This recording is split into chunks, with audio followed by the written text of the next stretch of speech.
सबसे पहले बड़ी खबर, जहां पर सावलकोट परियोजना को केंद्र सरकार की तरफ से अब हरी झंडी दे दी गई है। सिंधु जल संधि निलंबन के बाद ये बड़ा फैसला लिया गया है और इस नीतिगत फैसले से जम्मू कश्मीर की जनता को बेहद ज्यादा लाभ होने वाला है।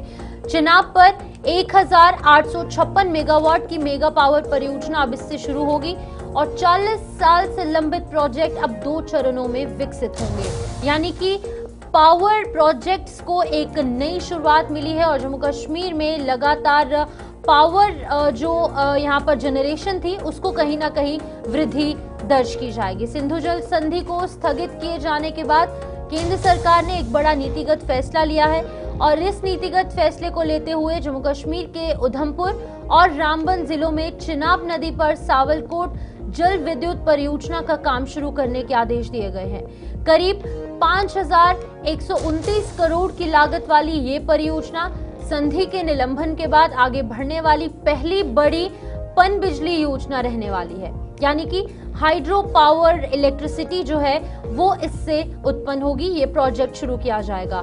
आधिकारिक सूत्रों के अनुसार इससे लंबे समय से लंबित परियोजना को अक्टूबर 2025 में पुनर्जीवित करने की घोषणा की गई थी।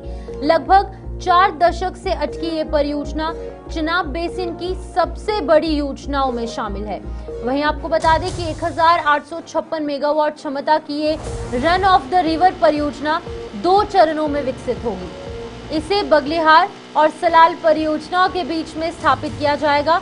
वहीं आपको ये भी बता दें कि पर्यावरणीय स्वीकृति मिल चुकी है और NHPC ने निर्माण के लिए टेंडर भी आमंत्रित कर दिए हैं।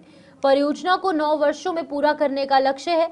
वहीं इस पर नेता प्रतिपक्ष leader of opposition Sunil Sharma ने केंद्र सरकार के इस बड़े फैसले का जो है वो स्वागत किया है, इस बड़े फैसले की सराहना की है। तो पहले आपको बताएंगे कि नेता प्रतिपक्ष सुनील शर्मा ने क्या कुछ कहा है, उसके बाद हमारे सीनियर न्यूज एडिटर हमारे साथ हैं, उनसे भी इस पर विचार विमर्श करेंगे। जनरेट करने के लिए पावर प्रोजेक्ट्स को आइडेंटिफाई किया गया था, लेकिन बदकिस्मती से उसके बाद जब कांग्रेस की सरकार आई, कांग्रेस की कोई स्पष्ट नीति नहीं थी, कांग्रेस की तुष्टीकरण की नीति थी। कभी वो वाटर ट्रीटी पे बैकफुट पे आए, कभी वो अपनी नाकामियों की असफलताओं के कारण पीछे आए।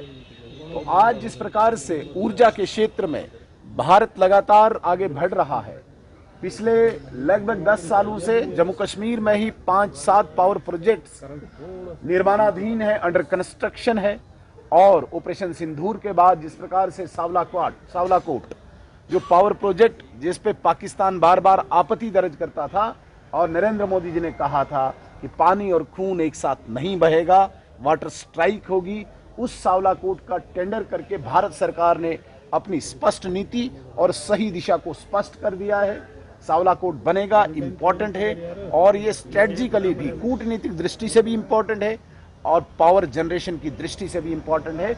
मैं स्वागत करता हूं भारत सरकार के इस निर्णय का, जिसमें ये कहा गया, ऑर्डर निकाला गया, आदेश दिया गया कि इसका टेंडर होना बहुत आवश्यक है और विद इन बिल्कुल शॉर्ट टाइम इसका टेंडर हो। इसका हम स्वागत करते हैं। शर्मा साहब रिटायरी पर्सन हैं, उनको अपना पैसा नहीं मिल रहा है, वो बड़े प्रॉब्लमों में ये हैं। सरकार की नालायकी है।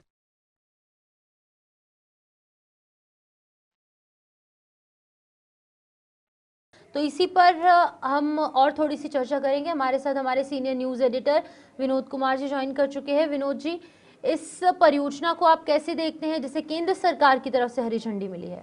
बिल्कुल शिवपाल, सवाल ये है कि ये 2 पहलू हैं इसके। एक तो कूटनीति जो है उसको लेकर के ये बड़ा फैसला है और दूसरा ऊर्जा के क्षेत्र में पावर जनरेशन में एक बहुत बड़ा फैसला लिया गया है। क्योंकि जब पहलगाम हुआ था 22 अप्रैल की बात है, उसके बाद से सरकार ने ये फैसला ले लिया था कि इंडस वाटर ट्रीटी को फिलहाल रद्द कर दिया जाएगा, उससे उस पर कोई किसी तरह का यानी पास लगा दिया जाएगा, कोई फैसला नहीं लिया जाएगा। और उसके बाद से ही पावर जनरेशन को लेकर के जितने भी प्रोजेक्ट विचाराधीन थे, जो बन रहे थे, निर्माणाधीन थे, उनको एक्सपेडाइट कर दिया गया। उसमें एक सावलाकोट पावर प्रोजेक्ट ऐसा है जिसकी कैपेसिटी सबसे ज्यादा है। 1856 मेगावाट का ये पावर प्रोजेक्ट है और इस पावर प्रोजेक्ट के बनने से जैसे कि क्लियरेंस मिल चुकी है अक्टूबर में 2025 में ही, इन्वायरमेंटल क्लियरेंस मिल चुकी है जो सबसे ज़्यादा इंपॉर्टेंट रहती है। तो उस हिसाब से देखा जाए कि अगर ये पावर प्रोजेक्ट समय पर बन जाता है तो 1856 मेगावाट बिजली का इजाफा होगा, जिससे जनता को तो लाभ मिलेगा ही मिलेगा, लेकिन जो पाकिस्तान आए दिन ऑब्जेक्शन क्रिएट करता था वर्ल्ड बैंक के माध्यम से, उनको भी आईना दिख जाए। आपने पाकिस्तान का जिक्र किया विनोद जी। अब देखिए, ये सिर्फ पावर प्रोजेक्ट्स की बात है, सिर्फ पावर जनरेशन की बात है, हाइड्रो इलेक्ट्रिसिटी को और ज़्यादा बढ़ावा देने की बात है, या फिर पाकिस्तान को भी एक स्पष्ट संदेश देने की कोशिश है केंद्र सरकार की तरफ से? ये पहले भी कई मरतबा बड़े बड़े आतंकी हमले हुए। आपने 26/11 देखा था, कितने सैकड़ों लोगों को जाने चली गई थी। होटल ताज पे आतंकवादियों ने कब्जा कर लिया था। तब भी हमने, यानी सरकार ने, केंद्र सरकार ने इंडस वाटर ट्रीटी पर तवज्जो नहीं दी थी। अब जब 22 अप्रैल को पहलगाम में 26 लोग मारे गए, उनकी किलिंग निर्ममता से हत्या कर दी गई, उसके बाद एक निडर होकर के फैसला जो है सरकार ने लिया कि हम इंडस वाटर ट्रीटी को फिलहाल पास कर देंगे, उस पर कोई मान्यता नहीं रहेगी। और उसके बाद से पहले कोई भी पावर प्रोजेक्ट बनाते थे शिपन, तो उसमें पाकिस्तान ऑब्जेक्ट करता था कि आप पानी ज़्यादा इस्तेमाल कर रहे हैं, डैम की हाइट ज़्यादा है, बार बार ऑब्जेक्शन लगाता था। पाकिस्तान वाटर कमीशन और इंडिया वाटर कमीशन की टीम आती थी, फिर वर्ल्ड बैंक की टीम आती थी और वो कहती थी इसका डिज़ाइन ये कर दो। बागलियार पावर प्रोजेक्ट में बड़े बड़े डिज़ाइन चेंज करना पड़ा। अब जब इंडस वाटर ट्रीटी पर 5 लगा दिया, अब कोई ऑब्जेक्शन पाकिस्तान किसी की तरह नहीं कर सकता है। और शायद यही कारण है, पकलडूल है, कीरू है, रतले है, ये प्रोजेक्ट भी बड़े तेज़ी से एक्सपेडाइट हो रहे हैं। और जब से ये फैसला लिया गया कि इंडस वाटर ट्रीटी को निरस्त किया गया, उसके बाद से लगातार तेज़ी से काम चल रहा है। अगर इन प्रोजेक्ट को टाइमली कंप्लीट कर दिया जाता, जो हमें ह्यू एंड क्राई देखना पड़ता है, आए दिन बिजली की कटौती है, बिजली की कॉस्ट ज़्यादा है, उससे हमें निजात मिलेगी और पाकिस्तान को आईना दिख जाएगा। बिल्कुल विनोद जी, हमारे पास चिनाब भी है, झेलम रिवर भी हमारे पास है, तो इनमें भी कुछ ऐसे प्रोजेक्ट्स हैं जो अभी फिलहाल स्थगित हैं या फिर अभी निलंबित पड़े हैं। तो क्या इसके हरी झंडी दिखने के बाद तो उन दोनों रिवर्स के भी कहीं ना कहीं रास्ते खुल जाएंगे?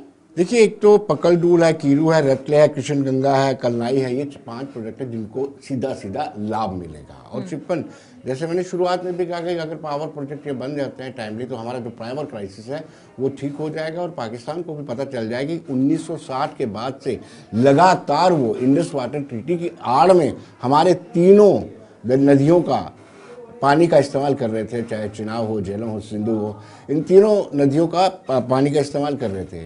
उनको भी आईना दिख जाएगा, उन पर भी इम्पैक्ट पड़ेगा। उन्होंने भी इस नदी पर पीओके में बांध बनाया हुए है, पावर प्रोजेक्ट बनाए हुए हैं। जब यहाँ से पानी नहीं जाएगा तो स्वाभाविक सी बात है उनका एग्रीकल्चर भी डिस्ट्रॉय होगा, उनका पावर सेक्टर भी डिस्ट्रॉय होगा, बहुत सारा नुकसान उनको होगा। विनोद जी, ये देखिए कि उधमपुर में और रामबन में ये परियोजना शुरू होने वाली है, तो कहीं ना कहीं वहाँ पे भी रोजगार में भी वृद्धि होगी, वहाँ पर भी स्थानीय लेवल पर जो है वहाँ पर भी डेवलपमेंट देखने को मिलेगी। तो ओवरऑल पॉइंट ऑफ व्यू से काफ़ी ज़्यादा फायदेमंद रहेगा जम्मू कश्मीर के लिए। देखिए, 31,000 से ज़्यादा करोड़ की इसकी लागत है। ये हमने डैम की कॉस्ट आपको बताई थी 5,129 करोड़ रुपया। जब वहाँ पर किसी भी जगह पर इतना बड़ा पावर प्रोजेक्ट लगता है या कोई भी बड़ा पावर प्रोजेक्ट लगता है, वहाँ की हालात जो है, आर्थिक हालात वहाँ पर बदल जाते हैं। लोगों को रोज़गार मिलता है, लोग वहाँ पर मकान किराए पे देते हैं, जो लोग वहाँ पर रहेंगे, खाना भी खाएंगे, किराने का काम भी बढ़ेगा। तो मुझे लगता है कि जब जब पावर प्रोजेक्ट जिस जगह पर बने हैं, हमने देखा है उन जगहों की आर्थिक हालात जो हैं उनमें काफ़ी सुधार हुआ है। ऐसा ही ये जो 5 पावर प्रोजेक्ट हैं, इनके जब ये शुरू हो जाएंगे, जो चल रहे हैं, तो इनमें जो आसपास सराउंडिंग में रहने वाले लोग हैं उनको बिल्कुल सीधा सीधा लाभ मिलेगा। रोजगार के साथ साथ उनका आर्थिक दृष्टि से भी उनका विकास होगा। ठीक है विनोद जी, बहुत बहुत शुक्रिया, आपने ये जानकारी जो है वो दर्शकों तक दी। फिलहाल हम देख रहे थे कि किस तरीके से अभी जो ये बड़ी परियोजना है इसको केंद्र सरकार की तरफ से हरी झंडी दिखा दी गई है, लेकिन अब देखना ये होगा कि जो तय समय सीमा सरकार की तरफ से रखी गई है उस पर कितनी जल्दी काम होगा और कितनी जल्दी ये पावर प्रोजेक्ट जो है वो तैयार हो जाएगा। लेकिन इससे सीधे तौर पर जम्मू कश्मीर के लोगों को फायदा होगा।